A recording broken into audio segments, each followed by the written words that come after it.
शब्दमयी वाणीमयी प्रतिमूर्ति हम आप सबके मध्य में विराजमान श्रीमद् भागवत महापुराण को बारंबार प्रणाम। बालक मित्र सखा सबको जय श्री कृष्ण, जय सिया राम, जय श्रीमन नारायण, जय जय श्री राधे। आज दो तीन भाव आए हैं, उन पर थोड़ा हम प्रकाश डाल दें। किसी ने कहा है कि महाराज जी हमें ठाकुर जी को शयन कैसे कराना चाहिए? क्या हमें स्वयं ठाकुर जी की सैया पर सुलाना चाहिए या हमें केवल उनकी सैया सजानी चाहिए और यह भाव रखना चाहिए कि वह स्वयं सैया पर विराजेंगे? क्योंकि हमारी मैया कहती है कि ठाकुर जी परम ब्रह्म परमात्मा है, उनको सैया पर नहीं सुलाना चाहिए। ऐसी बात नहीं है। आपके ठाकुर जी की जो स्वरूप है वो कितना बड़ा है उस पर निर्भर करता है। यदि बहुत अद्भुत स्वरूप है ठाकुर जी का, ज्यादा उनको ले जाने लाने में दो तीन लोगों का भार लगता है तो फिर सैया सजा देनी चाहिए, ठाकुर जी स्वयं पौड़ जाएंगे। और उसमें भाव यही रखना चाहिए कि सैया मतलब सामने बिस्तर करके उस पर इत्र लगा के फिर नेत्र बंद कर लो, और नेत्र बंद करके ठाकुर जी स्वयं उतर के आए हैं, पौड़ गए हैं, हम चरण दबा रहे हैं और सैया जी की ही सेवा कर दो और ठाकुर जी का शयन हो गया, आप बाहर चले जाओ। बड़े बड़े मंदिरों में ऐसे होता है। पर अगर आपके ठाकुर जी स्वरूप छोटा ही है, ज्यादा बड़े स्वरूप में नहीं विराज रहे, आप सहज ही उनको अपने स्थान से उठा लेते हैं, तो आपको सैया पर स्वयं सुलाने चाहिए, स्वयं उनको पधराना चाहिए, उनके वस्त्र हल्के करने चाहिए, अपने हाथ से उनको। सीधी बात है, छोटा बालक होता है तो माँ अपने आप सुलाती है, जैसे ही बड़ा हो जाता है, योग्य हो जाता है तो मैया बस बिस्तर तैयार करती और अपने आप सो जाते हैं जाके। ठीक वैसे ही, और ये बात जो माता जी आपकी कह रही है, जिनका प्रश्न है कि माँ कहती है कि वो परब्रह्म है, तो फिर परब्रह्म घर में क्यों बैठे हैं आपके? रहने दो उनको, तो वैकुंठ में ही रहने। तो जब घर लाए हैं ठाकुर जी को, घर पे विराजमान किया है, तो फिर उनके प्रति समस्त वो भावनाएं होनी चाहिए जो एक पारिवारिक सदस्य के प्रति होती हैं। तो फिर सेवा ही क्या? अगर वो परब्रह्म है और आप उनको परब्रह्म मान के और कोई सेवा का क्रम नहीं करते, तो फिर सेवा क्यों पधराई घर पर? सेवा पधराने का घर पर तात्पर्य क्या है? जितना समय हम संसार के व्यवहार में व्यस्त निकाल देते हैं, उतना समय हम ठाकुर जी के साथ निकालें। इसलिए सेवा आती है घर पे। ठाकुर जी को घर पर इसलिए नहीं विराजमान किया कि निर्विघ्नता से हमारा घर चलता रहे, परिवार चलता रहे, नहीं, ताकि हम व्यस्त रहें उनकी सेवा में, उनको सुलावें, उनको जगावें, तैयार करें, श्रृंगार करें, पाठ सुनावें, अनुष्ठान करें, अर्चन करें, वंदन करें, माला पहनावें, इत्र लगावें, पूरी ठाकुर जी की अष्टयाम सेवा करें। इसलिए तो ठाकुर जी पधराए घर पर, इसी भाव से ठाकुर जी की सेवा घर में पधराई है। तो फिर परब्रह्म वाली बात ये ठीक नहीं है। आपको ठाकुर जी की सेवा का विस्तार करना चाहिए। फिर एक कोई पुष्टि मार्गीय वैष्णव है, उनका भाव आया है कि वो गिरिराज जी से ठाकुर जी का स्वरूप लेकर के यहाँ आए हैं। हमारी गिरिराज जी में ऐसी भावना है कि गिरिराज जी के स्वरूप को गिरिराज जी से बाहर नहीं ले जाते, और ये बात निश्चित सत्य है कि गिरिराज जी के स्वरूप को गिरिराज जी से बाहर नहीं ले जाते हैं। तो ये जो वैष्णव है, इनसे हमारी प्रार्थना कि हमारे यहाँ नियम है कि जितना भार का स्वरूप आप गिरिराज जी से लाए हो, उतना भार सोना या तो वहां दान करना पड़ता है, तो ही आप ले जा सकते हो। और अगर उतने भार का स्वर्ण या भाव आप नहीं रख पा रहे हैं, तो आपको गिरिराज जी पुनः वापस गिरिराज जी की तलेटी में विराजमान कर देने चाहिए। क्योंकि श्री गिरिराज जी कौन है? ये हिमालय के पुत्र हैं और ये हिमालय में विराजमान रहते हैं। हिमालय से उनका आगमन हुआ है और वो ब्रज में ब्रजवासियों पर कृपा करने के लिए, ब्रजवास करने के लिए श्री गिरिराज जी आए हैं। हिमालय का एक अंश आया है, वो व्रज से दूर नहीं जाना चाहते, इसलिए कृपा करके उनको व्रज में ही रहने देना चाहिए, वहां से दूर नहीं करना चाहिए, ऐसी भावना है। कल हम लोग गोवर्धन पूजा का श्रवण कर रहे थे। बंधुओं देखो, बहुत ध्यान से सुनिएगा, हमारे धन की, हमारे समय की, हमारे जीवन की सबसे ज्यादा चिंता रहती है ठाकुर जी को। अगर हम अपने धन का व्यय गलत स्थान पर करते हैं तो ठाकुर जी को बहुत पीड़ा होती है। गलत जगह धन लगाते रहते हैं तो ठाकुर जी को बड़ी पीड़ा होती है। इसलिए कभी भी अपने धन का व्यय गलत स्थान पर नहीं करना चाहिए। सब लोग इधर देखो, यहां देखो भाई, केवल इंसानों को कथा सुनने का अधिकार नहीं है, प्रेत आत्माएं भी आ सकती हैं, तो उनको आने दो, सुनने दो कथा। सब लोग इधर देखो भैया, ध्यान से कथा सुनो। कोई माता बहन वहां हो तो उनको संभालो, पानी वानी पिलाओ, थोड़ा हनुमान जी के पास ले जाओ, ठीक हो जाएंगे। इधर आप लोग कथा सुनो। उनको शायद ये लगा होगा कि बागेश्वर वाले महाराज जी कथा कर रहे हैं। ठाकुर जी मंगल करें, कृपा करें, सब स्वस्थ रहें, मंगलमय रहें। तो हम क्या बता रहे थे, हमारी बात सुनो, इधर सुनो, कथा सुनो। तो भाव ऐसा है कि हमारे द्वारा असद व्यय जब किया जाता है तो ठाकुर जी को बड़ी पीड़ा होती है। असद व्यय कैसे कैसे? ठाकुर जी को तो पूछते नहीं, ठाकुर जी को तो वंदन करते नहीं, पर जगह जगह छोटे छोटे क्रियाओं में अपने पैसे खर्च करते हैं। यहां पर ये करवाने से घर में ऐसा हो जाएगा, यहां ये करने से ऐसा हो जाएगा, इनको भी पूज आओ, उनसे ऐसा हो जाएगा, उनको भी पूज लो, ऐसा हो जाएगा। प्रणाम सबको करो, वंदन सबको करो, सिर सबके सामने झुकाओ, पर हृदय में स्थान एक को ही दीजिए। हृदय में एक के अलावा किसी अन्य का प्रवेश नहीं होना चाहिए।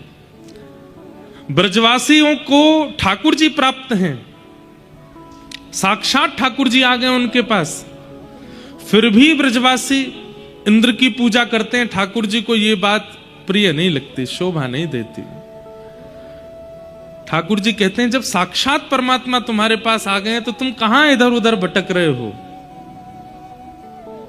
इसलिए ठाकुर जी ने श्री गिरिराज जी की शरण ग्रहण करवाई, क्योंकि हमारे द्वारा किया गया धन का असद व्यय ठाकुर जी को प्रिय नहीं लगता, समय का असद प्रयोग ठाकुर जी को प्रिय नहीं लगता।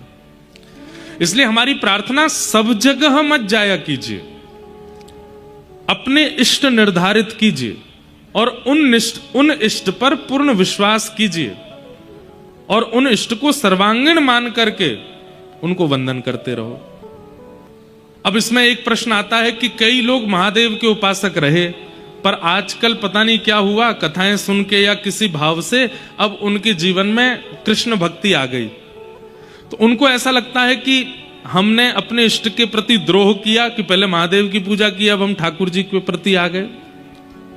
पंच देवों के नाम सुन लीजिए, गणेश जी और गणेश जी के जितने भी स्वरूप हैं वो, महादेव और महादेव के जितने भी रुद्र स्वरूप हैं वो, उनमें हनुमान जी भी आते हैं। सूर्य और सूर्य के जितने भी प्रकार हैं वे, वैष्णो देवी, योग माया और उनके जितने भी स्वरूप हैं वो, और नारायण। इन पंच के अलावा जो भी हैं वो सब देव स्वरूप हैं। उनको आप वंदन कर सकते हो, उनको आप प्रणाम कर सकते हो, पर अपने इष्ट स्वरूप में विराजमान चित्त में नहीं कर सकते। अब आप इंद्र की पूजा करते हैं, वरुण की पूजा करते हैं, आप सूर्य की पूजा, चंद्रमा की पूजा करते हैं, आप अन्य अन्य पूजा सबकी कर सकते हैं, पर चित्त में इष्ट एक ही होने चाहिए और वो इष्ट निर्धारित होने चाहिए, उन पर पूर्ण विश्वास होना चाहिए। यदि आप हर महीने अपने इष्ट बदलते रहते हैं तो कहीं ना कहीं उसका दोष आएगा जीवन में। अब रही बात इन पांचों की, तो इन पांचों का वंदन समान माना जाता है। अब आप महादेव के उपासक हैं, आप नारायण के उपासक हैं, आप सूर्य के उपासक हैं, आप गणपति के उपासक हैं, आप देवी के, तो इसमें कोई दोष नहीं है। आप महादेव की जगह कभी ठाकुर जी को अगर वंदन कर लेंगे तो महादेव नाराज नहीं होंगे बल्कि प्रसन्न होंगे। प्रभु श्री राम कहते हैं कोई शिव से द्रोह करता है और मेरी पूजा करता है, वो स्वप्न में भी मेरा दर्शन नहीं कर पाएगा, लेकिन शिव से भी उतनी प्रीति करता है, मुझसे भी उतनी प्रीति करता है, निश्चित है मैं उससे सदा प्रसन्न रहता हूं। इसलिए कई बार शंकर जी की आराधना करने वालों को वृंदावन कृष्ण प्रिय लगने लग जाते हैं। ये तो शंकर जी का वरदान है, महादेव प्रसन्न होते हैं तब वृंदावन की भक्ति प्रदान करते हैं। इसलिए उसमें दोष बुद्धि मत रखो। देवी जब आपकी सेवा पूजा से अत्यंत प्रसन्न हो जाती हैं, अत्यंत आनंदित हो जाती हैं, तो वृंदावन रस रीति है। वृंदावन भक्ति नहीं है, रस रीति है, वो रस है। और उस रस की प्राप्ति ये देवता ही करवाते हैं, ये देवी ही करवाती हैं। ये प्रसन्न हो जाते हैं तो वृंदावन की ओर मोड़ देते हैं आपको। पर इन पंच के अलावा जो अन्य देवी देवता हैं, उनके प्रति आपको निष्ठा रखनी चाहिए, श्रद्धा रखनी चाहिए, पर इष्ट रूप में तो इन पंच को ही स्वीकार। और इन पंच के जो रूप हैं, जैसे नारायण है, अब नारायण के 24 अवतार, महादेव है तो महादेव के जितने स्वरूप, गणपति के जितने प्रकार हैं, देवी के जितने स्वरूप हैं, और सूर्य के जितने प्रकार, जैसे सूर्य के प्रकार चंद्रमा भी है, सूर्य के प्रकार तारामंडल भी हैं, सबको। ब्रजवासी क्या कर रहे हैं? इंद्र की पूजा करते हैं। इंद्र देवता है, मतलब सीधी बात अगर स्पष्ट रूप से कहें तो आप प्रधानमंत्री को पूछते नहीं है, उसके पीए के आगे पीछे घूमते रहते हैं, भैया अरे आप तो बड़े बढ़िया हैं, आप तो बड़े श्रेष्ठ हैं, आप तो ऐसे हैं। अरे भाई, सीधे प्रधानमंत्री से जब आपका संपर्क है तो उन्हीं से बात करो। उनके नीचे कार्यकर्ताओं से आपको इतनी लगने की क्या आवश्यकता है? ठीक वैसे ही ये तो कार्यकर्ता गण है, कार्यकर्ता गणों को तो केवल प्रणाम करना चाहिए, उनको तो केवल वंदन करना चाहिए। अपना संपर्क तो प्रधान से होना चाहिए। ब्रजवासी इंद्र की पूजा करते हैं। ठाकुर जी बोले मैं मिल गो, फिर भी इंद्र की पूजा करें, लेकिन ये मुंह को जय जय माने भी तो ना है, तो कहा करूं? ठाकुर जी कहते हैं मैं भगवान हूं, मेरी पूजा करो। ब्रजवासी कहें लाला दोबारा बोलियो कौन है? बोले भगवान हूं। बोले मोह दोनों आवे ना, तू भगवान है? तब ठाकुर जी बोले मुझे तो पूजेंगे नहीं, तो मेरा ही सब्स्टिट्यूट है, मेरा ही स्वरूप है गिरिराज जी, उनकी पूजा करवाता हूं। तब ठाकुर जी ब्रजवासियों को लेकर के गिरिराज जी गए और श्री गिरिराज बाबा के पूजन करवाया, परिक्रमा करवाई, अर्चना करवाई, 56 भोग लगवाए, और स्वयं ही एक और रूप धारण करके, चतुर्भुज रूप धारण करके श्री गिरिराज जी पर प्रकट हो गए। बोलो गोवर्धन नाथ की। 4 भुजा वाले गिरिराज जी जैसे प्रकट भये, ब्रजवासी बोले अरे लाला देवता आ गयो, देवता प्रकट है गयो, देवता प्रकट है गयो। ठाकुर जी बोले प्रणाम करो, वंदन करो, पूजा करो। सब ब्रजवासियों ने जाके पूजा करी। कई ब्रजवासी तो ऊपर चढ़ गए गिरिराज जी पे, और चतुर्भुज रूप में जो गोवर्धन नाथ प्रकट हुए, उनके हाथ स्पर्श करके देख रहे हैं असली हैं कि नकली हैं, ये असली देवता तो है। मधुमंगल श्रीदामा ठाकुर जी के पास आए और ठाकुर जी से आके बोले लाला जी, गिरिराज बाबा बिल्कुल तेरे जैसे ही लगे देखवे में, तेरो नेक और अधिक श्रृंगार कर देंगे, बढ़िया वारो मुकुट पहना देंगे, नेक विशेष श्रृंगार कर देंगे, तो ऐसा लगेगा तू ही गिरिराज बाबा है का। तेरी और गिरिराज बाबा की शक्ल बड़ी मिले। ठाकुर जी तो प्रकट हो गए एक और रूप में। ठाकुर जी बोले तुम ना जानो, मैं अपनी गैया चरावे आऊं यहां पे, और जा गैया को दूध मैं पीऊं, वही गैया को दूध ये गिरिराज बाबा पीवे। एक ही गैया के दूध पीवे के बजे थे हम दोनों उनको चेहरा मिले। श्री दामा बोलो लाला गैया को दूध पीवे थे चेहरा कैसे मिल गो? क्यों? तेरी मैया के तू और तेरी बहन दोनों ने दूध पियो, दोनों उनको चेहरा मिले कि ना मिले? सीधा बोलो हाँ लाला चेहरा तो मिले हम दोनों उनको। बोले जैसी तेरी बहन लगे वैसे ही तू लगे, क्योंकि एक ही मैया को दूध पियो, यही हमारे एक ही गैया को दूध पियो, या हमारो चेहरा मिले। इतने में मधुमंगल बोलो लाला एक बात और बता। बोले कहा गैया को दूध तो बछड़ा भी पीवे, हमारो चेहरा बछड़ा ते काई गुना मिले, तो बछड़ा और हम अलग अलग काई कुएं। ये बात हम क्यों सुना रहे हैं आपको पता है? ब्रजवासी भोले कितने हैं, ब्रजवासी सीधे कितने हैं। ठाकुर जी की प्राप्ति में ज्ञान आवश्यक है, ठाकुर जी की प्राप्ति में भक्ति आवश्यक है, वैराग्य आवश्यक है, योग आवश्यक है, पर इन सबसे भी अधिक सहजता आवश्यक है, सरलता आवश्यक है। व्यक्ति क्या करता है? ज्ञान चुन लेता है पर सहज नहीं बन पाता, भक्ति चुन लेता है पर सहज नहीं बन पाता, योग चुन लेता है पर सहज नहीं बन पाता। आप कभी भी अत्यंत ज्ञानी व्यक्ति से मिलो, अपने ज्ञान का अभिमान लिए बैठा है, आप तपस्वी व्यक्ति से मिलो, तपस्या का अभिमान लिए बैठा है। आप योगी व्यक्ति से मिलो, वो योग का अभिमान लिए बैठा है। इसीलिए भगवत प्राप्ति नहीं हो पाती। लेकिन आपके पास ज्ञान नहीं है, भक्ति नहीं है, योग नहीं है, वैराग्य नहीं है, लेकिन सहजता है, सरलता है, सीधापन है, ठाकुर जी मिल जाएंगे। सीधी बात, घर आए मेहमान को सब्जियां परोस दी, घर आए मेहमान को दाल परोस दी, घर आए मेहमान को मिष्ठान दे दिया, लेकिन रोटी नहीं परोसी, पेट कैसे भरेगा उसका? हम ज्ञान मार्ग चुन लेते हैं। ज्ञान मार्ग सब्जी है, वैराग्य मार्ग भी सब्जी है, योग मार्ग मिष्ठान है, लेकिन भूख की निवृत्ति तो सहजता, सरलता रूपी रोटी से ही होती है। वो हम लेते नहीं है। सरल बनो। नित्य ठाकुर जी के आगे हाथ जोड़ के एक प्रार्थना किया करो, क्या? ठाकुर जी हमें सरल बना दो। हम बहुत आडंबर में आ चुके हैं, हम बहुत दिखावा करने लगे हैं, हम बहुत असहज हो गए हैं, हमें सरल बना दीजिए। नित्य ठाकुर जी से प्रार्थना किया करो, सहज बने हम, सरल बने हम। बचपन में जब हम स्कूल जाते थे तो स्कूल में एक प्रेयर होती थी, हमको मन की शक्ति देना। जब हम ये प्रेयर गाते थे तो बच्चे स्कूल में कहते, बोले प्रेयर में क्या सिखाते? बोले क्या सिखाते? बोले टीचर को बाद में गुड मॉर्निंग करो, पहले खुद को कर लो। माता पिता को बाद में प्रणाम करो, पहले खुद के पांव छू लो। ये अर्थ नहीं है उसका। अर्थ क्या है? स्वयं पहले सुधार लीजिए, स्वयं को पहले सहज बना लीजिए, स्वयं को पहले योग्य बना लीजिए, फिर दूसरों की योग्यता देखिए, दूसरों की योग्यता पर जय जय करिए। हमारी तो बस एक ही प्रार्थना है, भक्ति पथिकों के अंदर कोई गुण हो चाहे ना हो, सहजता होनी चाहिए, सरलता होनी चाहिए। हमने जब दीक्षा देना प्रारंभ किया तो 5 अपने नियम बताए शिष्यों को करने के लिए, और उसमें सबसे पहला नियम क्या था? अगर मुझे पता चला कि मेरे द्वारा दीक्षित शिष्यों ने किसी अन्य आचार्य का अपराध या अपमान या गलत शब्द, गलत भावना रखी है, उसी दिन हम अपने शिष्य का त्याग कर देंगे।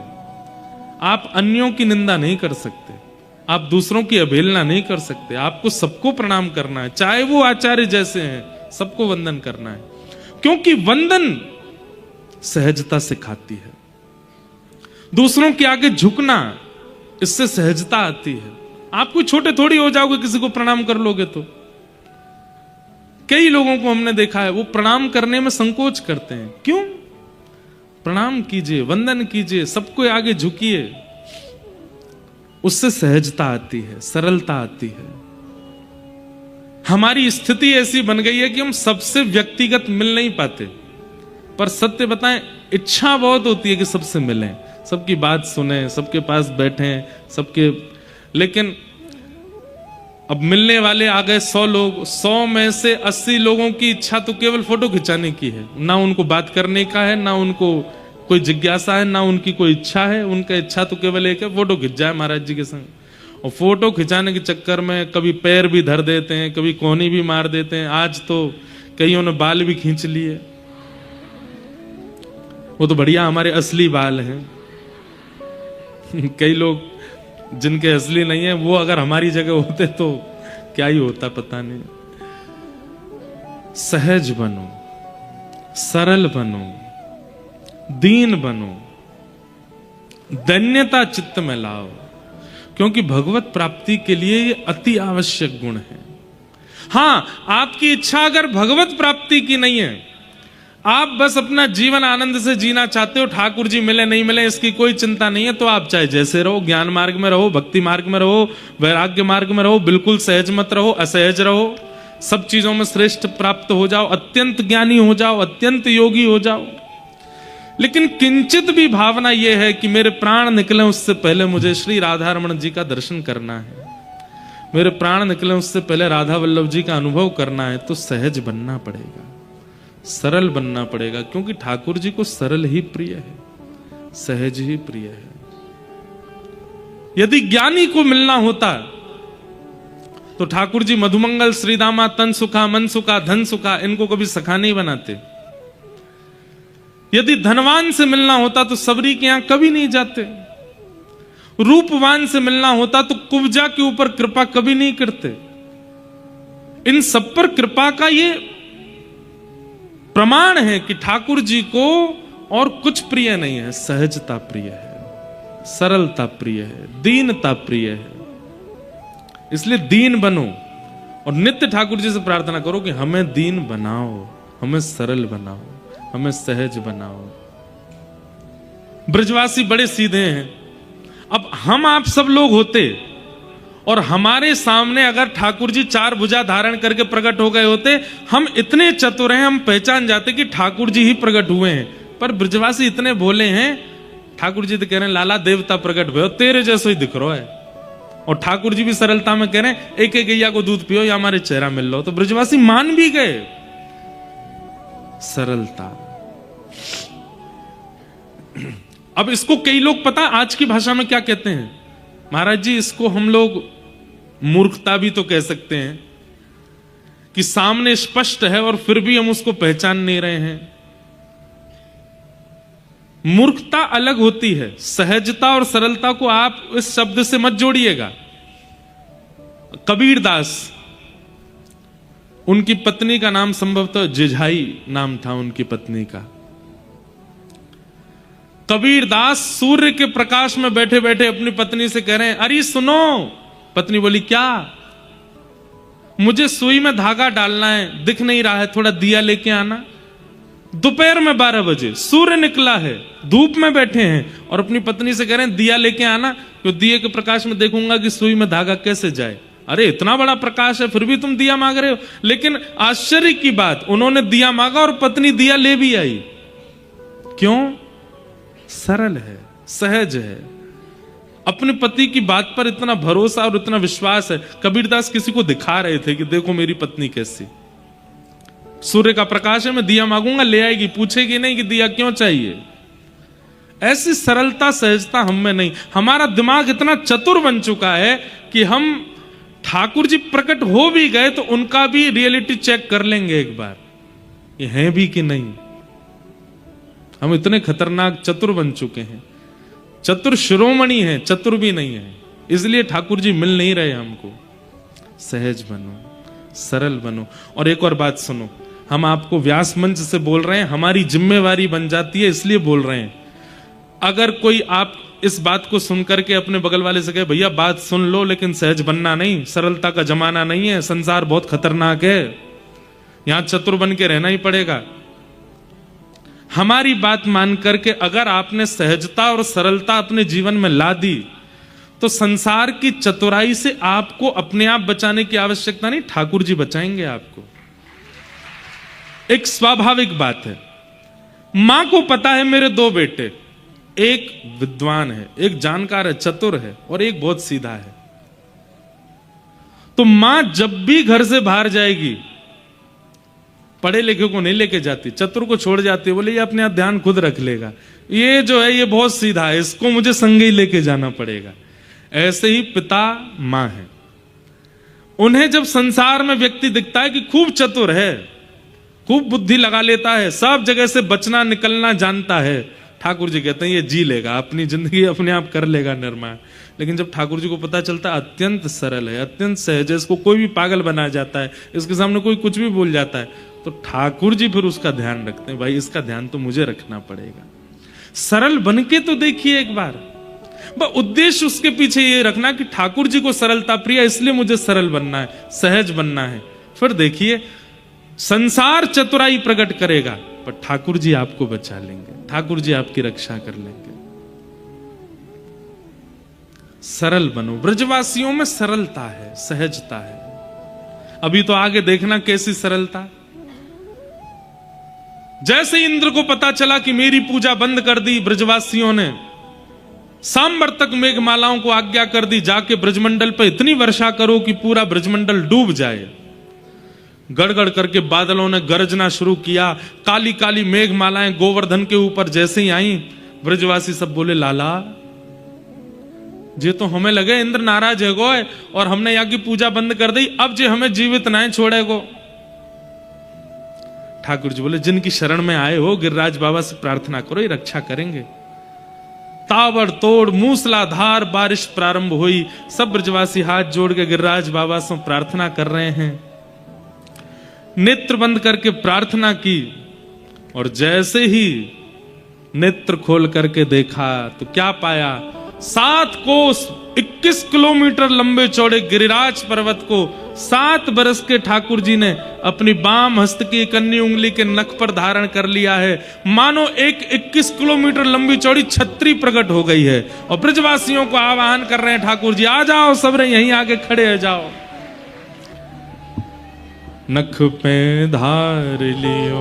कितनी बड़ी आश्चर्य की बात है, ठाकुर जी ने बाम हस्त पे नहीं, इकन्नी उंगली पे नहीं, इकन्नी उंगली की जरा सी उठी हुई नख पे गिरिराज जी उठाए। अच्छा, एक आश्चर्य की बात सुनेंगे। कितने बड़े हैं गिरिराज जी? 21 किलोमीटर के हैं। उनको उठाने के लिए ठाकुर जी को एक भुजा और भुजा की इकन्नी उंगली, जिसमें सबसे कम बल होता है, एक तो व्यक्ति की बाम भुजा में ही कम बल होता है। जो सीधे हाथ वाले होते हैं, राइट हैंड वाले होते हैं, उनकी उल्टी भुजा में ज्यादा ताकत नहीं होती, और जो लेफ्टी होते हैं उनके सीधे हाथ में ताकत नहीं होती। तो ठाकुर जी देखिए संकेत क्या कर रहे हैं। इतने बड़े पर्वत को उठाने के लिए ठाकुर जी बोले सीधा हाथ नहीं, बाम भुजा, और बाम भुजा में भी इकन्नी उंगली जिसमें सबसे कम बल, और उसके भी नख पे गिरिराज जी उठाए। क्यों? क्योंकि गिरिराज धारण करने में प्रभाव का काम है, इसलिए ठाकुर जी ऐसे ही खड़े हो गए जैसे रुई का फोआ उठाया है। लेकिन 50 ग्राम की वंशी उठाने में 2 भुजा का प्रयोग करते हैं, और 2 भुजा भी नहीं उठाते हैं। जैसे कोई भारी वस्तु उठाते हैं तो व्यक्ति टेढ़ा मेढ़ा हो जाता है, व्यक्ति के सारे जोर लग जाते हैं। गिरिराज जी उठा रहे हैं बिल्कुल सीधे खड़े होकर के, वंशी उठाते हैं तब 2 भुजा लगाते हैं, पैर दोनों टेढ़े करते हैं, कमर भी तिरछी करते हैं, मुख भी टेढ़ा करते हैं, तब वंशी धारण करते हैं। ये 2 स्वरूपों में आप परिवर्तन क्या अनुभव करते हैं कि गिरिराज धारण करने में सीधे खड़े इकन्नी उंगली पर उठा लेते हैं इतने बड़े पर्वत को, और 50 ग्राम की वंशी को 2 भुजा इतने टेढ़े मेढ़े होके 2 भुजा दोनों पैरों को त्रिभंगी करके तब धारण करते हैं। गिरिराज धारण प्रभाव प्रकट कर रहा है, और प्रभाव में ठाकुर जी ज्यादा जाते नहीं, लेकिन वंशी धारण करने से ठाकुर जी भक्तों का आह्वान करते हैं। इसलिए वहां ठाकुर जी क्या कहते हैं, प्रायोरिटी दे रहे हैं। दोनों भुजा का प्रयोग, अधर का प्रयोग, अपने नेत्रों से पंखा झल रहे हैं, नासिका के मोती से मानो छत्र धरा है वंशी के ऊपर, दोनों चरणों को तिरछा किया है, टेढ़े मेढ़े हो गए, झुक गए हैं, वंशी के आगे नतमस्तक हो रहे हैं, तब वंशी धारण कर रहे हैं। क्यों? क्योंकि वंशी आवाहन करती है भक्तों का, वंशी प्रेम पिरोती है सबके चित्त में, और वो प्रभाव नहीं स्वभाव का वर्णन करती है। इसलिए ठाकुर जी वहां इतने झुकते हैं।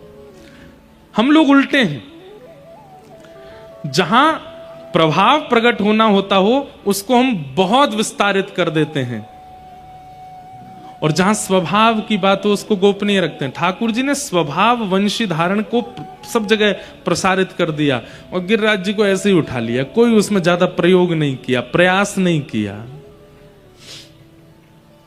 प्रयास की बात है,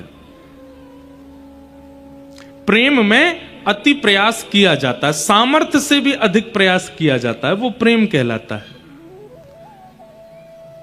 आपको किसी ने घर बुलाया और आप घर गए, द्वार पर जाके घंटी बजानी पड़ी, फोन करना पड़ा, 5 मिनट खड़े रहना पड़ा, तब जाकर के व्यक्ति निकल करके आया। ऐसे के घर दोबारा नहीं जाना।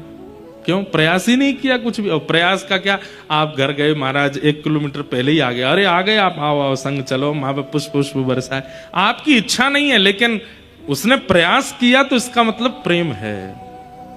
और प्रयास नहीं करता है, अभी प्रयास भी कहां कहां, बेटी के घर, वहां पर प्रयास की इच्छा नहीं होनी चाहिए कि वो बहुत प्रयास करें। बेटी के विवाह के बाद उसके घर जाएं तो वहां इच्छा नहीं होनी चाहिए। दूसरा, मित्र के घर, वहां पर भी बहुत इच्छा नहीं होनी चाहिए कि वो बहुत प्रयास करे। गुरु के घर और पिता के घर, इसके अलावा जो भी संबंध है वहां पर तो प्रयास दिखना चाहिए, सामने वाला प्रयास कर रहा है तो ही उसके पास ज्यादा जाइए, लेकिन वो प्रयास नहीं करता, वहां से अपनी फिर थोड़ी दूरी बनाइए। आओ नहीं, आदर नहीं, नहीं नैनन प्रेम, तुलसी तहां ना जाइए, चाहे कंचन बरसे मेघ। प्रयास प्रेम को दिखाता है। ठाकुर जी ने गिरिराज जी में बिल्कुल प्रयास नहीं किया, लेकिन वंशी धारण करने में कितना प्रयास करते हैं ठाकुर जी। प्रयास से प्रेम निर्धारित होता है। आज की भाषा में बोलते हैं एफर्ट्स, कौन कितने लगाता है उससे प्रेम का पैरामीटर पता चलता है। एफर्टलेस है व्यक्ति, इसका मतलब प्रेम नहीं करता। ठाकुर जी ने ऐसे ही उठा लिए गिरिराज जी। अब जैसे गिरिराज जी उठाए, सब ब्रजवासी नीचे आ गए। अब तो ब्रजवासी ने अपनी अपनी छड़ी लगा ली नीचे, क्योंकि गिरिराज जी बीच में खड़े हैं, ठाकुर जी कभी इधर को जावे कभी इधर को जावे, ब्रजवासी नीचे छड़ी लगावे। और ये पूंछरी के लौठा कौन है? ये हनुमान जी महाराज हैं। हनुमान जी महाराज गिरिराज जी में ही रहते हैं। द्वापर युग में ठाकुर जी की कृष्ण लीला का दर्शन करने हनुमान जी गिरिराज जी में रहते हैं। ठाकुर जी जब गिरिराज जी पर गैया चराने जाते हैं तो हनुमान जी को देख करके ठाकुर जी कहते हैं, आप बड़े पहलवान हो, हमको कुछ साल बाद कंस से युद्ध करना है, थोड़ी पहलवानी सिखाओ। तो हनुमान जी महाराज ठाकुर जी को वहां पहलवानी सिखाते हैं, मल्लों से युद्ध कैसे करना है। लंगोटी बांध कर गैया तो चढ़ती रहती हैं और पूरे दिन हनुमान जी महाराज ठाकुर जी को मल्ल युद्ध सिखाते हैं। आज जब ठाकुर जी ने गिरिराज जी उठाए तो ठाकुर जी ने पूंछरी के लौटा हनुमान जी भी बुलाए। इनका नाम पूंछरी के लौठा क्यों पड़ा ये भी सुनो। गिरिराज पर्वत जो है वो गौ की आकृति में है। किस आकृति में? गैया की आकृति में है। और गैया की पूंछ होती है। ऐसे ही गिरिराज पर्वत की जहां पूंछ है, मतलब जहां से आप परिक्रमा करने जाओगे तो गिरिराज जी मान लीजिए हाथ के समान है, ऐसे करके जहां से टर्न होते हैं उस छोड़ को पूंछरी बोलते हैं। गिरिराज जी गिरिराज रूपी गैया की पूंछ है, वहीं पर ये हनुमान जी रहते हैं। खाए खाए पड़ो रे सुलौठा, इसलिए नाम पड़ गया इनका पूंछरी के लौठा। तो हनुमान जी भी आए और जब ब्रजवासी गिरिराज जी ऐसे झूम रहे हैं, बीच में ठाकुर जी खड़े हैं, तो जैसे ब्रजवासी अपनी छड़ी लगावे इतने में ही हनुमान जी भी आवे। हनुमान जी आके अपनी भुजा से गिरिराज जी को ऊपर करें। ठाकुर जी ने पहले ही कह दिया, आप तो भैया पवन पुत्र हनुमान हो, आप भी हमारी तरह उठा सकते हो। गिरवरधारी दो हैं, ठाकुर जी और श्री हनुमान जी। हनुमान जी भी गिरवरधारी हैं, इन्होंने भी गिरी यानी पर्वत को जो धारण करे। ठाकुर जी ने कही, आप तो पूरी सामर्थ्य रखते हैं, लेकिन ब्रजवासियों को ऐसी दिखाना कि आप भी अपना बल लगा रहे हो। तो हनुमान जी भी ब्रजवासियों के संग जामे और जैसे कहते हैं जोर लगा के हई सा, ऐसे ही हनुमान जी जैसे ही गिरिराज जी को ऊपर करें, सब ब्रजवासी चिल्ला में पूंछरी के लौठा की हुप हुप। अब जैसे ही हुप हुप करें तो गिरिराज जी ऊपर हो जाएं, और जैसे ही समान हो में तो सब ब्रजवासी कहें, क्या बात है वंशी वारे, शाबाश। इसलिए ये जय जयकार ठाकुर जी को बड़ा प्रिय है। पूंछरी के लौठा की हुप हुप प्यारे।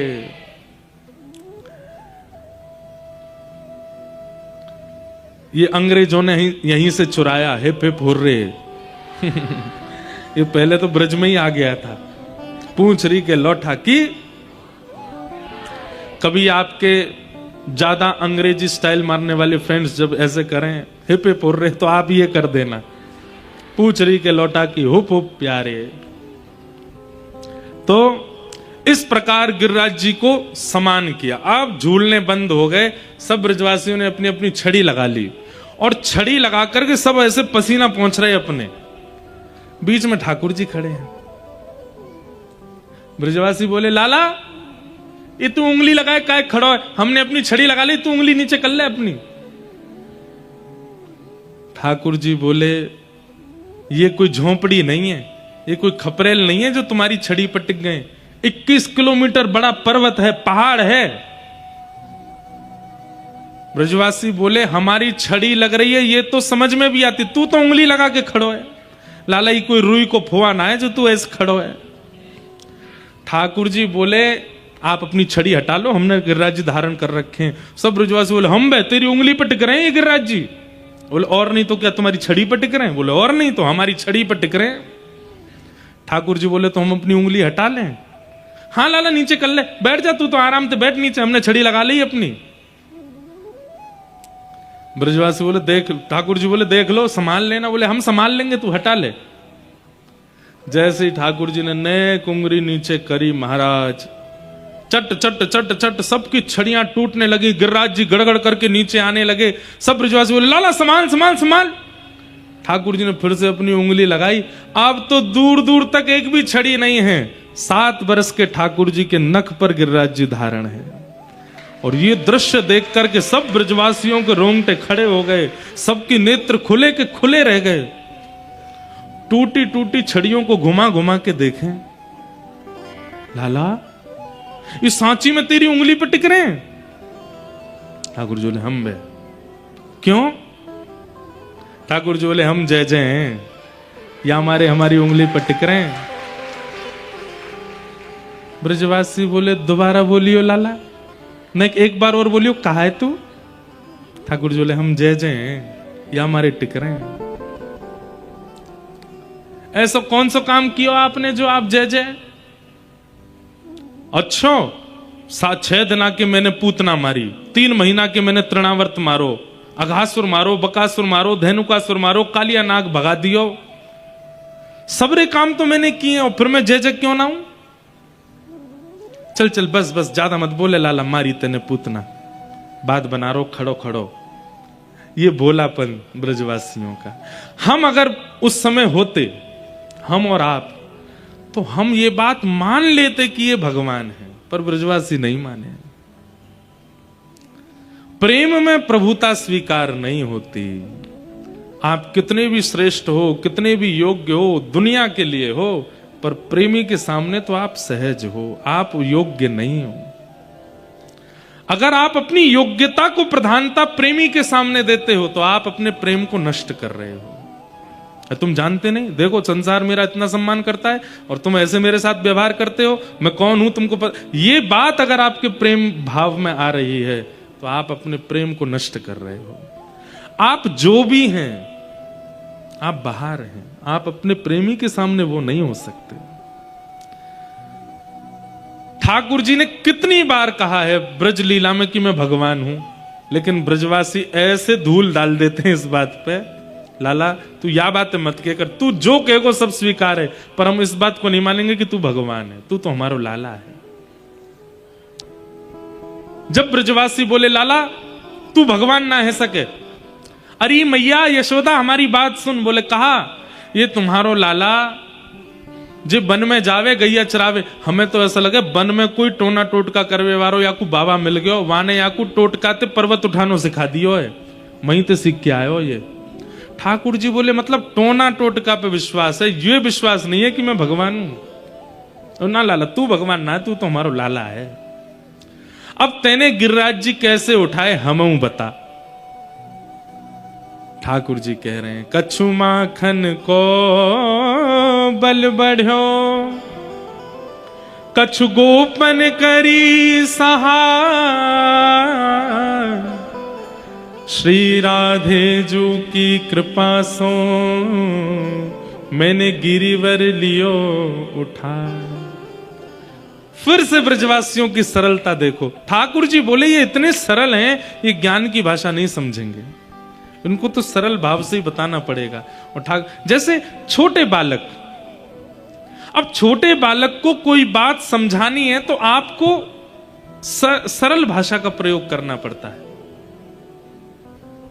अब छोटे बालक हमको देखते हैं तो अपने माता पिता से कुछ पूछ लेते हैं, ये महाराज जी रेड रेड क्या लगाते हैं, ये महाराज जी ऐसे कपड़े क्यों पहनते हैं, महाराज जी ने नीचे क्या पहन रखा है। वो बात अलग है कि दुर्भाग्य है क्योंकि ये भारतीय वेशभूषा तो यही है, वो जो पहन रहे हैं वो वेस्टर्न है, उसके बारे में उनको पूछना चाहिए। इसके पर फिर भी तो फिर माता पिता उनको बड़ी सरल, महाराज जी ना जय जय की पूजा करते हैं इसलिए ऐसे पहनते हैं, इसलिए ऐसे रहते हैं, इसलिए ये लगाते हैं।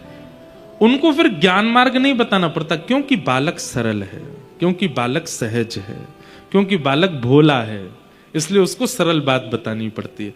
घर में कभी किसी की मृत्यु हो जाती है तो बालक अगर देख लेते हैं तो घबरा जाते हैं, पूछने लगते हैं इनको क्या हो गया, तो फिर घर वाले यही बोलते, ये थोड़ी समझाएंगे भाई मृत्यु है, अकाट्य सत्य, जो आया है सो जाएगा। ये सब बच्चों को नहीं, बच्चों को दादू सो गए हैं, अभी सो रहे हैं, उठ जाएंगे, अभी सो गए हैं, ऐसे बताना पड़ता है क्योंकि सरल है। ऐसे ही ठाकुर जी भी ब्रजवासियों के सामने सरल भाषा का प्रयोग करते हैं। और कैसी सरल भाषा सुनो, ठाकुर जी कह रहे हैं भैया अरे लड़ो मत, मैं भगवान नहीं हूं। ब्रजवासी बोले हाँ लाला ये तूने सही बात कही, लेकिन अब ये भी तो बताई गिरिराज जी उठाए कैसे। हम बताते हम भी उठा लेंगे। ठाकुर जी कह रहे हैं कछु माखन को बल बढ़ो। अरे गोपियों, तुम सबरी बचपन में मेरी मैया ते जाके शिकायत करती तुम्हारो लाला अपने घर को मक्खन ना खावे, घर घर जाके चुरा के खावे। आज सुनो, एक मैया के हाथ से निर्मित मक्खन खाए हो तो मुंह में इतना बल नहीं आतो, या हमारे आप सबन ने मेहनत करके जो मक्खन निकारो मैंने चोरी कर करके खायो, वह माखन के बलते ही इतनी गोपीन की मेहनत को बल मेरी भुजा में आ गयो, मैंने गिरिराज जी उठा लिए। ये लॉजिकल बात नहीं है, ये साइंटिफिक बात नहीं है, ये ज्ञान की बात नहीं है, ये प्रेम की बात है। और प्रेम में लॉजिक नहीं होता। ठाकुर जी कह रहे हैं एक मैया के हाथ के निर्मित मक्खन को खातो तो नेक बल आतो, इतनी सारी गोपीन के हाथ सो मेहनत से निकरो भयो मक्खन खायो, सबरी गोपीन को बल मेरी भुजा में आ गयो। इसको दूसरी बात और कह सकते हैं, एक तो ठाकुर जी सरल भाषा का प्रयोग कर रहे हैं क्योंकि ब्रजवासी सरल हैं, और दूसरी बात ठाकुर जी मान देते हैं, क्रेडिट्स देते हैं, करते खुद हैं पर दूसरों को दे देते हैं। अब पूरा क्रेडिट किसको देती है? गोपियों को। वो तुम्हारी कृपा से मैंने गिरिराज जी उठाए। सब ब्रजवासी ताली बजाने लगे, जय हो गोपीन की जय हो, आप सबकी कृपा से लाला ने गिरिराज जी उठाए। लेकिन ठाकुर जी बोले एक पक्ष नहीं रखना है, गोपियों का पक्ष लिया तो अब गोपों का भी पक्ष लेना है। तब ठाकुर जी दूसरी बात कहते हैं, कछु गोपन करी सहाय। गोपवाल बोले लाला हमने तो मक्खन नाय नकारो, हमने कहा सहायता करी। अरे गोपीन के बल से निकरे भय मक्खन से मैंने गिरिराज जी उठाए, पर ये गिरिराज जी इतनी देर तक मेरी उंगली पर टिक रहे हैं, या मैं आपकी सहायता। बोले कैसे? बोले आप सब टकटकी लगा के मेरी उंगली की ओर देख रहे हैं, तो आप सबन के नेत्रन से आप सबकी ऊर्जा शक्ति निकल के मेरी उंगली में आ गई, मैंने गिरिराज जी उठा लिए। सरल बात। इतने सारे ब्रजवासी आप सब कहां देख रहे हैं? मेरी उंगली की ओर देख रहे हैं। नेक्स्ट इसी उंगली पर इतना बड़ा पर्वत, तो आप सबन की ऊर्जा नेत्रन से निकल के मेरी उंगली में आ गई, मैंने गिरिराज जी उठा लिए। ठाकुर जी तो सरल बात कर ही रहे हैं, ब्रजवासियों को देखो, ब्रजवासी आपस में कह रहे हैं हाँ तभी हम कहें 2-3 दिन आते, हमें कमजोरी क्यों आ गई है, हमारी सबरी ऊर्जा निकल गई है। कहां चली गई है? वो लाला की उंगली में चली गई है। मुझे ये प्रसंग इतना प्रिय इसलिए लगता है कि कितने सरल ब्रजवासी हैं जिनके लिए ठाकुर जी बिक गए। हम सरल नहीं हैं। ब्रजवासियों ने 56 भोग खोल लिए, जो गिरिराज जी का भोग लगाया, और खाने लगे। ठाकुर जी बोले रे ब्रजवासियों जी कहा कर रहे हो? मैं यहां पे उंगली पे गिरिराज जी धारण करके खड़ा हूं, ने को हिल ना सकूं, तुम सबरे यहां भोग लगा रहे हो? लाला तै नहीं तो अभी कही कि हम सबरे तेरी उंगली की ओर देखें तो हमारी शक्ति तेरी उंगली में चली जाए। अब हम खामेंगे, हम में शक्ति बनेगी, हम फिरते तो देख लेंगे, तो हमारी शक्ति फिरते तो में आ जाएगी। ठाकुर जी बोले बढ़िया खाओ चकाचक। गिरिराज धारण एक ट्रेजेडी थी, एक घटना थी, पर ठाकुर जी ने उसको उत्सव बना दिया। ब्रजवासियों के लिए वो महोत्सव बन गया। श्री राधा रानी की कृपा से मैंने गिरिराज जी उठाए। राधा रानी कौन है बंधु? श्री किशोरी जी कौन है? इस बात को समझाना सबसे मुश्किल काम है कि किशोरी जी कौन है, परंतु फिर भी प्रयास करके समझाऊं। अगर आप समझो तो व्यक्ति के चित्त में जो आह्लाद होता है, जो आनंद होता है, हर व्यक्ति का एक अलग अलग तरीका होता है अपने आनंद को व्यक्त करने का। किसी व्यक्ति को बहुत आनंद आता है तो वो खाता है, किसी व्यक्ति को बहुत आनंद आता है तो वो घूमता है, किसी व्यक्ति को बहुत आनंद आता है तो वो नाचता है, किसी व्यक्ति को बहुत आनंद आता है तो वो हंसता है, किसी व्यक्ति को बहुत आनंद आता है तो वो रो जाता है। ठाकुर जी का जो आनंद है वो किसी रूप में व्यक्त नहीं हो पाता, वो चित्त का चित्त में ही रह जाता है। ठाकुर जी अपने आनंद को व्यक्त नहीं कर पाते, प्रस्तुत नहीं कर पाते, तो वह आनंद बढ़ते बढ़ते बढ़ते चित्त में इतना भर चुका है कि अब उसको प्रकट करना है। तब उस आनंद के समूह को ही ठाकुर जी ने किशोरी जी के रूप में प्रकट कर दिया। इसलिए ठाकुर जी की आह्लादनी शक्ति, आनंद शक्ति श्री किशोरी जी है, अलग नहीं है, एक ही है। प्राण एक ही है, देह दो हैं, बस लीला करने के लिए दो रूप में प्रकट हो गए हैं। वो किशोरी जी हैं, हमारे नित्य किशोर अजन्मा, बिहरत एक प्राण दो तन मा। दो तन में एक प्राण रहते हैं, वही राधा कृष्ण है। इनके तत्व को और इनके रहस्य को जानना सबके बस की बात नहीं है। ये देह दो दिखते हैं पर प्राण एक ही हैं। जब भगवान मोहिनी बनकर के प्रकट हुए, सबको कथा पता है, मोहिनी अवतार जब ठाकुर जी ने धारण किया, सारे देवता, सारे दैत्य, तीनों लोग ठाकुर जी के रूप पर न्यौछावर हो गया। इतने सुंदर बन के ठाकुर जी आए, सिवाय एक के। कौन? सूर्य नारायण। सूर्य नारायण मोहित नहीं हुए। सूर्य नारायण तो भावुक हुए ठाकुर जी के रूप को देख के, और सूर्य नारायण की इस भावुकता पर ठाकुर जी रीझ गए। बोले कि मोहिनी भगवान बोले, सूर्य सब मेरे रूप पर मोहित हो रहे हैं, पर तुम भावुक क्यों हो रहे हो? तब सूर्य नारायण बोले, सबकी इच्छा हो रही है कि हम आपसे ब्याह कर लें, इतने सुंदर आप बन के आए हो, पर मेरी इच्छा हो रही है कि आप जैसी बेटी हो मेरी, आप जैसी पुत्री हो मेरी। इतनी सुंदर, इतनी सुकुमारी पुत्री को मैं जन्म दूं, ये मेरी इच्छा हो रही है आपको देख के, और उसका मैं कन्यादान करूं, ये मेरी इच्छा हो रही है। ठाकुर जी मोहिनी रूप में बोले, चिंता नहीं करो, पूरे विश्व को मोहित करने वाली मोहिनी, और इस मोहिनी को भी अपने रूप पर मोहित करने वाली श्री राधा बन करके हम तुम्हारे यहां जन्मेंगे, और तुम ही सूर्य ही वृषभानु बन करके आए बरसाना में, और उनके यहां जन्मे। ठाकुर जी का ही अब राधा रानी कैसे प्रकट हुई? जब वृषभानु जी ने तपस्या की, तब वैकुंठ में भगवान ने प्रतिबिंब में, शीशे में अपने आप को देखा और अपने रूप को ही गौर वर्ण कर दिया। श्री लक्ष्मी जी की चुनरी पहन ली, अपने केश खोल दिए, कानों में कुंडल, आंखन में काजल, मुख, माथे पर सुंदर बिंदी, कंठे में कड़ूला आदि जब धारण किए, श्री कृष्ण का ही प्रतिबिंब किशोरी जी प्रकट हो गई। ठाकुर जी ने उसी प्रतिबिंब को स्तब्ध करके वृषभानु बाबा के यहाँ राधा रानी के रूप में भेजा है। लोग कहते हैं फिर राधा रानी से प्रेम क्यों हो गया ठाकुर जी को? अपने प्रतिबिंब से किसको प्रेम नहीं होता? सबको प्रेम होता है। पंडाल में अगल बगल अगर शीशे लगा दिए जाएं तो श्रोता लोग भी अंदर आएंगे ना, शीशा में यूं ही देखते आएंगे, वाह बढ़िया लग रहा है ना। प्रतिबिंब सबको प्रिय होता है। प्रतिबिंब किसको? किशोरी जी ठाकुर जी का प्रतिबिंब है। बस वो लीला करने में दो रूप में दिखाई देते हैं, और रसिक जनों के लिए, जिनको संसार से मतलब नहीं, जिनको मुक्ति से मतलब नहीं, जिनको और कोई व्यवहार नहीं, प्रिया प्रियतम का निष्काम प्रेम जिनका सर्वधन है, उनके लिए किशोरी जी प्रकट हुई हैं। भगवान ने गिरिराज 7 दिन 7 रात्रि तक धारण किए। तत्पश्चात ठाकुर जी का गैयाओं ने सुंदर नामकरण किया, गोविंद। भगवान का नाम गोविंद गायों ने ही रखा है। गौ माने गाय और विंद माने रक्षक। जो गौ रक्षक है उसको गोविंद कहते हैं, गौ पालक है उसको गोविंद कहते हैं। और एक अर्थ और है, गौ कहते हैं इंद्रियों को। हमारे शरीर में जितनी इंद्रियां हैं, आंख, नाक, जीभ, कान, त्वचा, मुख, हाथ, पैर, गुप्त इंद्रिय, इन समूह को भी, इंद्रियों के समूह को भी गौ कहते हैं। और इन इंद्रियों को विषय से जो रक्षा करते हैं वो गोविंद है।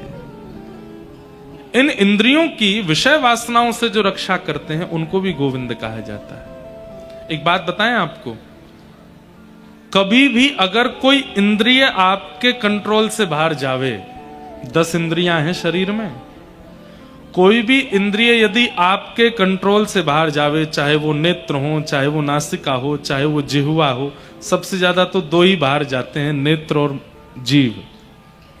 इनके कारण अन्य अन्य इंद्रियां भी अनकंट्रोल्ड हो जाती हैं। जब इंद्रियों पर अपना कंट्रोल ना लगता हो तब गोविंद नाम का जितना हो सके जप करना चाहिए। गो माने इंद्रियां, उनकी जो रक्षा करे वो गोविंद। करके देख लीजिएगा, पानी पूरी खाने का बहुत जोर से मन कर रहा हो, गोविंद गोविंद गोविंद गोविंद गोविंद गोविंद जपने लगो, थोड़ी देर में पानी पूरी कोई सामने धर भी देगा तो आपको घृणा होगी, नहीं खाना। इंद्रियों की रक्षा जो करें वो गोविंद है। ऐसे भगवान का नाम गोविंद पड़ा। एकादशी व्रत की महिमा बताई गई। बंधुओं, मैंने कल भी कहा था कि मौन व्रत और अन्न व्रत, ये 2 ही व्रत प्रधान होते हैं हमारे जीवन में, क्योंकि इन दोनों पर ही हमारा जीवन घटता है। जितना बोलते हैं और जितना अन्न सेवन करते हैं उनसे हमारी आयु घटती है। मान लीजिए किसी व्यक्ति का जीवन 80 वर्ष ही निर्धारित कर रखा है चित्रकेतु ने, ब्रह्मा जी ने, और वो व्यक्ति बहुत खाता है और बहुत बोलता है, तो संभवतः 50 के बाद कभी भी भगवत धाम जाना हो सकता है। क्यों? क्योंकि अन्न में हमारे प्राण बसते हैं और शब्द में भी प्राण घटते हैं।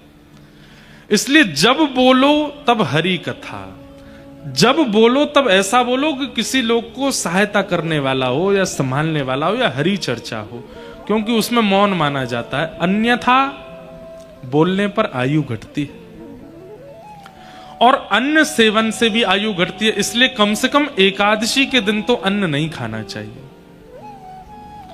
एकादशी के दिन, अच्छा पूर्ण अन्न क्या है?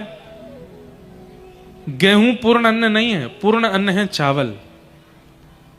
चावल को पूर्ण अन्न माना जाता है। तो कम से कम छोटे बालकों को, वृद्धों को और मरीजों को भी एकादशी के दिन चावल तो बिल्कुल नहीं खाने चाहिए। एकादशी के दिन चावल मत खाओ। बाकी वृद्ध, बालक और मरीजों को रोटी खाने का अधिकार है, नहीं तो फलाहार ही पाना चाहिए। अच्छा, इसके ऊपर एक और बात सुनो। पृथ्वी पर सबके आगमन का समय निश्चित है। जैसे संध्या का समय महादेव का माना जाता है, इसलिए संध्या के समय पर 5 काम नहीं करने चाहिए। जब 2 समय मिलते हो तब सोना नहीं चाहिए, लेकिन पूरी दुनिया सोती है। 2 समय मिलते हो तब पढ़ना नहीं चाहिए, पढ़ने से विस्मृति हो जाती, जो पढ़ा है भूल जाओगे। 2 समय जब मिलते हो तब सोना नहीं चाहिए, खाना नहीं चाहिए, पढ़ना नहीं चाहिए। 2 समय जब मिलते हो तब कोई नई क्रिया का प्रारंभ, विवाह का लगुन अगर उसके अनुरूप निकला है, संध्या का ही निकलता है विवाह का अधिकतर।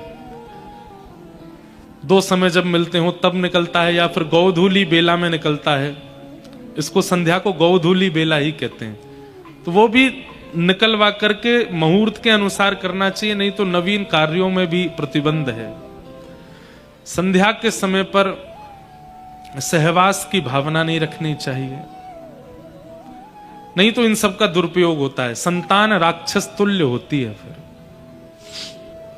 सबका समय निश्चित है पृथ्वी पर आने का। संध्या का समय महादेव का माना जाता है, देवी देवताओं का माना जाता है, इसलिए उस समय केवल भजन करना चाहिए। इस समय जो माहौल हो रहा है बाहर, ये संध्या का ही समय है। 2 समय मिल रहे हैं। ऐसे ही सबका समय निश्चित है। प्रातः काल में इनका समय है, मध्याह्न काल में इनका समय है, रात्रि काल में इनका समय है। प्रेतों का भी समय है। रात्रि 2-2:30 बजे, 3 बजे ये प्रेतों का समय है। उस समय प्रेत एक्टिव होते हैं अपनी स्थिति पर आजकल प्रेत ज्यादा एक्टिव हो नहीं पाते, क्योंकि मानवों से बड़ा प्रेत संसार में कोई है नहीं। अब भूत भी भाग गए दुनिया छोड़ करके। क्यों? क्योंकि भैया बोले हमसे ज्यादा खतरनाक तो ये लोग हैं। सबका एक समय है। ऐसे ही एक दिन पाप ने कहा मेरा समय क्या है, आपने सबको समय दे रखा है, पुण्य का भी समय है, सबको एक समय निर्धारित किया। पाप बोला मुझे भी तो समय दीजिए, मैं भी तो प्रचलित रहूं। तब एकादशी प्रदान की, और एकादशी के दिन भी अन्न प्रदान किया। बाकी के दिन अन्न प्राण धारक होता है, पर एकादशी के दिन पाप धारक होता है। इसलिए एकादशी के दिन अन्न सेवन नहीं करना चाहिए, क्योंकि उस दिन खाने से पाप लगता नहीं। यह भी एक आनंद की बात है, एकादशी के दिन अन्न खाने से पाप नहीं लगता। एकादशी के दिन अन्न खाने से जो आप अपने पूर्व के पापों को नष्ट कर चुके हैं वो पुनर्जागृत हो जाते हैं। मान लीजिए आप अभी गंगा स्नान करके आए, गंगा स्नान से पाप नष्ट हुआ, आपने कोई पुण्य किया, यज्ञ किया, अनुष्ठान किया, उनसे जितने पाप आपके नष्ट हुए, एकादशी के अन्न खाने से एक पाप जागृत हो जाएगा, जो नष्ट हुआ था वो पुनर्प्रकट हो जाएगा। इसलिए एकादशी के दिन कम से कम मानवों को और भी कम से कम वैष्णवों को, कृष्ण भक्ति करने वालों को अन्न नहीं खाना चाहिए। अब इसके पीछे और भी कई उदाहरण हैं, सब भाव हैं। एकादशी अब आपको बताएं, नामदेव जी महाराज, महाराष्ट्र में एक परम भक्त हुए भगवान के श्री नामदेव जी। एकादशी पर ऐसी निष्ठा थी उनकी, वो स्वयं तो एकादशी करते ही थे, और कोई उनको अन्न खाता दिख जाता तो उसके पैर पकड़ के रोने लगते, बोले अन्न मत खाओ, आज मत खाओ, आज एकादशी, आज मत खाओ। लोग बात कहते तुम करते हो तुम करो, हमको क्यों रोकते हो? बोले कि मैं स्वयं भी नहीं खाऊंगा, किसी को खाते हुए देखूंगा भी नहीं। और सिर पे खड़े हो जाते कि वो अन्न खाए नहीं। फल खा लो, सेब खाओ, केला खाओ, दूध पियो, अन्न नहीं खाओगे, आज एकादशी। एक बार भगवान बोले कि भाई ये बहुत एकादशी स्वयं भी करते हैं, दूसरों से भी करवाते हैं, आज मैं इनकी परीक्षा लूं। तो भगवान एक दीनहीन से ब्राह्मण का रूप धारण करके और दर दर गिरते हुए, जैसे कोई बहुत व्याकुल होता है, ऐसे व्याकुल अवस्था में गिरते हुए नामदेव जी के द्वार पर आ गए। एकादशी के दिन नामदेव जी दौड़े, मेरे घर पर ब्राह्मण आए, संत आए, तुरंत उनको लेके आए। महाराज आप इतने व्याकुल क्यों हो रहे हैं, जल पीजिए। जल नहीं पीना मुझको। नामदेव जी बोले क्या हो गया? बोले मैं 5 दिन से भूखा हूं, भूख लगी है, मुझे प्रसाद पाना है, जल्दी भोजन कराओ मुझको। नामदेव जी बोले आज तो एकादशी है, मैं भोजन कैसे कराऊं? अरे एकादशी तुमको नियम की पड़ रही, मेरे प्राण निकल रहे हैं यहां पर, जल्दी।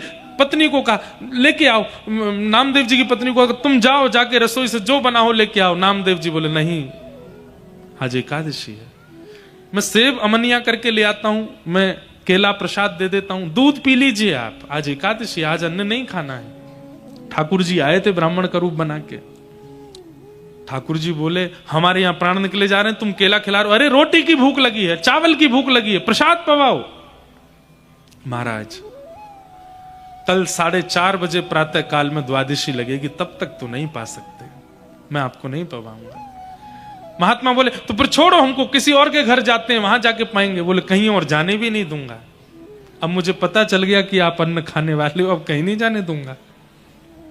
केला खा लीजिए, फल रख दिए सामने, बोले फल खाओ। बड़े विचित्र आदमी हो, अपना नियम है तुम अपने आप करो, हमको क्यों थोप रहे हो अपना नियम? महाराज एकादशी पर अन्न खाने से पाप लगता है, हमको लगने दो पाप। हम नहीं, एकादशी पर अन्न खाते हुए देखने वाले को भी पाप लगता, मुझे भी लगेगा, मैं क्यों पाप लूं? आपको नहीं खाने दूंगा, आप फल खाओ। अब तो महाराज वो ब्राह्मण जो था छाती पीट पीट करके रोने लगा, मुझे घर में बांध लिया, बंदी बना लिया, भूखा मार रहा है नामदेव। अगल बगल के पड़ोसी इकट्ठे हो गए, नामदेव जी तुम्हारी एकादशी तुम करो, इनको क्यों करवा रहे हो? महाराज जी आप हमारे घर आओ, हम खवाते हैं रोटी। नामदेव जी बोले आप अगर जाना चाहते हैं तो मेरे शव के ऊपर से चले जाइए, मैं प्राण त्याग दूं फिर चले जाना, मैं जीते जी तो आपको अन्न नहीं खाने दूंगा, आज एकादशी है। अंत तो गत्वा लोग बाग बुरा भला कहने लगे नामदेव जी को। नामदेव जी बोले जो चाहे कह लो, आज अन्न नहीं मिलेगा। ना स्वयं खा रहे ना खाने दे रहे। अंत में भगवान तो नाटक करने में बड़े ऊंचे हैं, जोर से गिर पड़े, हाय मेरे प्राण निकल रहे हैं, अब अन्न नहीं मिले तो मेरे प्राण चले जाएंगे। अरे नामदेव मेरे प्राण निकल रहे हैं, अब तो मुझ पर दया करो, केला खाइए ना, सेब खाइए, दूध पी लीजिए। अरे प्राण निकल रहे हैं मेरे, प्राण निकलने वाले को तो अन्न खिला सकते हो, कोई बात नहीं, एकादशी के दिन प्राण जाएंगे तो वैकुंठ ही जाओगे आप, कहीं और तो जाना नहीं आपको। ठाकुर जी ने ऐसा नाटक किया कि तड़पते तड़पते तड़पते उस ब्राह्मण भेष के मानो जैसे प्राण निकल ही गए। वैद्यों ने आकर के देखा तो नाड़ी बंद है, सांस नहीं चल रही, बोले तो पधार गए। गांव के लोग बोले धिक्कार है नामदेव, ऐसे नियम का क्या फायदा कि तू दूसरे के प्राण ले लेता है, बेचारे वो अन्न मांग रहे थे तूने नहीं दिया। नामदेव जी रोने लगे, मेरा अपराध है ना, मैंने तो एकादशी का मान किया, अपने घर में ही चिता बनाई और चिता में उन ब्राह्मण देवता को पधराया, अपने परिवार सहित चिता में जीवित बैठ गए नामदेव जी। बोले मैं प्राण त्याग, मेरी वजह से प्राण गए, मैं भी प्राण त्याग दूंगा, लेकिन एकादशी नियम की इतनी महिमा है वो मैं नहीं तोड़वा सकता। चिता में जैसे ही अग्नि स्वयं ही प्रकट की है, इतने में ही ब्राह्मण देवता, वो तो भगवान ही थे, उनको ताप लगा नीचे से, तुरंत उठ करके खड़े हो गए। लोग बाग डर गए और प्रेत आत्मा आ गई, लेकिन तुरंत ही शंख चक्र गदा पद्म धारण करके भगवान प्रकट हो गए, नामदेव जी को हृदय से लगाया। अरे मेरे नामा, मैं तो तेरी एकादशी निष्ठा की परीक्षा लेने आया था। तब सब गांव के लोगों ने प्रण लिया कि जब इनकी निष्ठा पर ठाकुर जी प्रकट हो सकते हैं तो हम एकादशी क्यों ना रखें। और उस दिन से फिर पंढरपुर में आज भी एकादशी सब करते हैं। हम कोई थोप नहीं रहे आपके ऊपर, पर प्रयास करो, कम से कम तिथि में एकादशी का तो पता हो आपको कि इस दिन घर में चावल तो भूल के भी नहीं बने, अन्न तो पाना ही नहीं है, प्रयास करो। अब हम स्वयं कई बार इतने ज्यादा प्रवास में होते हैं, हमसे गलती से हम भी अन्न पा लेते हैं, पर जब प्रवास में नहीं है, ध्यान में है, तो प्रयास करेंगे कि एकादशी रखें, और चावल तो बिल्कुल नहीं पाने। एकादशी पर व्रत करने वाले व्यक्ति, एक प्रकार से व्रत करने से एक दिन की आयु बढ़ती है आपकी। एक दिन आप अन्न नहीं खाते तो एक दिन की आयु आपकी बढ़ जाती है। पर एकादशी के दिन व्यक्ति जब व्रत करता है तो उसकी एक दिन की आयु बढ़ती नहीं, वो ठाकुर जी को अर्पित हो जाती है। और ठाकुर जी कहते हैं ये सबसे बहुमूल्य वस्तु तूने मुझे अर्पित की है। कोई स्वर्ण चढ़ावे, चांदी चढ़ावे, धन चढ़ावे, कुछ भी चढ़ावे, लेकिन कोई व्यक्ति अपनी आयु ही ठाकुर जी को अर्पित कर दे कि मैं अपना एक दिन की आयु आपको दे, ठाकुर जी कितने प्रसन्न होते हैं उससे। इसलिए एकादशी व्रत करना चाहिए। मन की विचारों की शुद्धता भी उससे प्रारंभ हो जाती है। और तत्पश्चात प्रारंभ हुई रास पंचाध्याय की कथा। जो सबसे ज्यादा प्रश्न चिन्ह बना रहता है दुनिया में, भगवान का रास। बंधुओं, ये रास, रस और रास, ये दो शब्द हैं, बड़ा सीधा अर्थ है इनका। रस का मतलब क्या? आप ठाकुर जी के पास जाते हैं, ये रस है। पर आपकी प्रेम भक्ति से प्रसन्न होकर ठाकुर जी आपके पास आ जाते हैं, ये रास है। भक्ति के पथ का प्रारंभ क्या है? रस। और भक्ति के पथ का विश्राम क्या है? रास। ये रास है। सीधी बात, आप अपने प्रेमी से मिलने के लिए प्रयास करते हैं, वो रस है। पर प्रेमी आपसे मिलने की प्रयोजना बनावे, वो रास है। नामदेव जी के साथ में रास हुआ क्योंकि ठाकुर जी आते हैं। सूरदास जी के साथ में रास हुआ, तुलसीदास जी के साथ में रास हुआ, मीराबाई के साथ रास हुआ। क्यों? क्योंकि ये ठाकुर जी के पास नहीं जाते थे, ठाकुर जी इनके पांचे पांचे डोलते थे। ये रास है। रास का मतलब नृत्य नहीं होता, नाचना नहीं होता रास का मतलब। अब वो बात अलग है कि भाई घर पे ठाकुर जी आ जाएंगे तो आपका रोम रोम नृत्य करेगा। गोपियों के साथ जो रास हुआ वो नृत्य नहीं था, प्रायोरिटी दी है ठाकुर जी ने, इसलिए उसका नाम रास पड़ा। अब इतनी प्रायोरिटी ठाकुर जी ने दी कि गोपियां नाचने लगी, इसलिए प्रचलित हो गया कि रास का मतलब नाचना होता है। नहीं, रास का मतलब भगवान के द्वारा भक्त पर कृपा, अनुग्रह, उसको रास कहते हैं।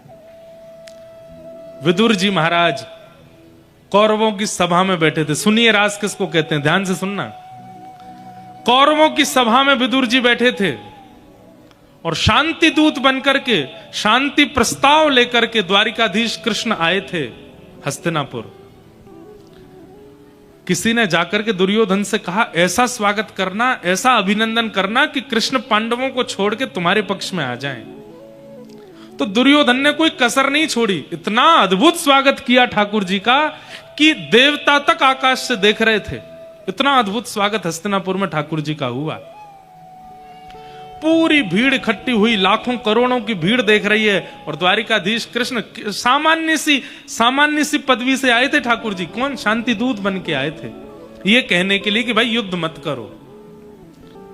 वो बात सबको पता है कि भगवान ने कहा युद्ध मत करो, 5 गांव दे दो पांडवों को। तो दुर्योधन ने कहा सुई के नोक के बराबर जमीन भी बिना युद्ध के नहीं दूंगा, युद्ध तो होगा। भगवान बोले ठीक है, तो फिर भुगतो। उसके बाद दुर्योधन ने अद्भुत पंडाल बनाया था और उसमें हजारों प्रकार के व्यंजन रखे थे ठाकुर जी को पवाने के लिए। लाखों की तादाद में लोग दर्शन कर रहे थे। देख करके लोग दुर्योधन की प्रशंसा कर रहे थे, भाई ऐसी खातिरदारी, ऐसा स्वागत।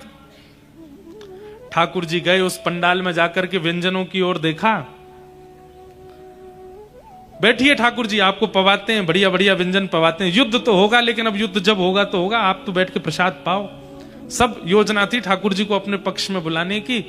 भगवान बोले दुर्योधन, मैं तो पहले ही कहीं और निमंत्रण स्वीकार कर चुका हूं आज का। दुर्योधन बोला मैंने इतनी व्यवस्था की है आपके आगमन की, और हस्तिनापुर में मेरे अलावा और कौन निमंत्रण दे सकता है आपको? पता ही नहीं है उनको, पीछे खड़े हैं। भगवान ने तिरछी नजर कर, विदुर जी, ये विदुर काका मुझको रोज बोलते थे मेरे घर कब आओगे, मेरे घर। पिछली बार मैंने इनसे कहा था कि अब की बार हस्तिनापुर आऊंगा तो मैं आपके घर जरूर आऊंगा। विदुरानी जी ने बड़ी व्यवस्था कर रखी है। विदुर जी बोले मैंने कब निमंत्रण दिया इनको, मैंने तो कभी बोला नहीं। क्यों विदुर जी? कहा था ना। अब विदुर जी, अब भगवान कह रहे हैं कि इन्होंने मुझे निमंत्रण दिया, मैं इनके घर, कोई मना कैसे करे? विदुर जी बोले हाँ दिया था। दुर्योधन बोले अच्छा काका जी, हमको तो बताया भी नहीं आपने, ठाकुर जी को निमंत्रण दिया। विदुर जी मनी मन सोच रहे मुझे भी तो नहीं पता था। अच्छा विदुर जी आप तो जाओ, मैं आता हूं, बस थोड़ी देर में पहुंच रहा हूं। अब विदुर जी एक पांव में चप्पल पहनी, दूसरी में पहनी नहीं, धनुष कहीं गिरे, बाण कहीं गिरे, पता ही नहीं। ठाकुर जी ने पूरी सभा में कह दिया कि विदुर के यहां मेरा निमंत्रण है। ये होता है रास।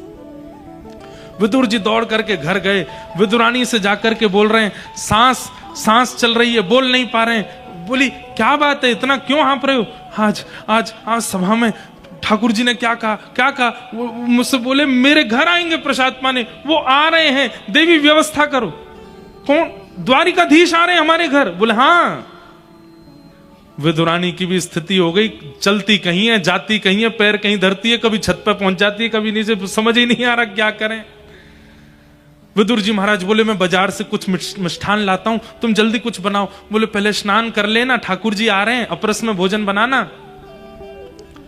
विदुरानी स्नान करने के लिए गए, विदुर जी बाजार भागे। इतने तो ठाकुर जी पहुंच गए और द्वार पे जाके खोलो, खटखटाने लगे द्वार।